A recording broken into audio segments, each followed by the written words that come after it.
Hello साथीहरु, नमस्ते। के छ खबर? आज चाहिँ हामीहरु हाम्रो परिवार, मेरो बुढी, बाबु, नानी र म हामीहरु चाहिँ आज बुलबुले घुम्न आएका छौं। यहाँ देख्न सक्नुहुन्छ मेरो बुढी, बाबु, नानीहरु यहाँ छन्। अनि आज चाहिँ हामीहरुले हाम्रो बाबुलाई साइकल पनि किनिदिएको नयाँ। कस्तो छ हेर्न सक्नुहुन्छ। बाबु यता हेर त, मजा आयो साइकल चलाउन? मजा आयो कि नै? यता हेर न, यता मलाई मजा आयो?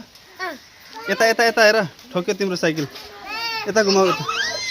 ल ल हेर्न सक्नुहुन्छ बाबुले यहाँ साइकल चलाइरहेको छ। अनि नानी चाहिँ यहाँ छिन्। ल नानी,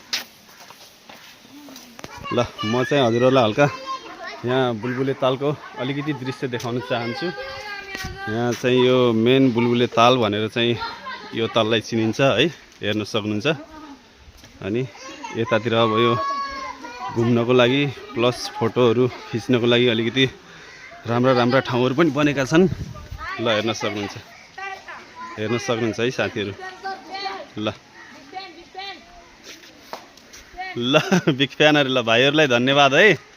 युट्युबमा सब्स्क्राइब गर्नु है। हो ल ल हेर्न सक्नुहुन्छ है साथीहरु। यहाँ चाहिँ यो बुलबुले तालमा 10 वटा धाराहरु रहेका छन्। अनि लोटेला है बाबु। ल हेर्न सक्नुहुन्छ है साथीहरु। अनि यतातिर चाहिँ यो साइडमा 5 वटा धारा छन्। अनि र उतातिर पनि 5 वटा धाराहरु रहेका छन् है, हेर्न सक्नुहुन्छ। यहाँ चाहिँ मेरो नानीलाई पानी पिलाउँदै छिन् मेरो बुढीले। ल हेर्न सक्नुहुन्छ।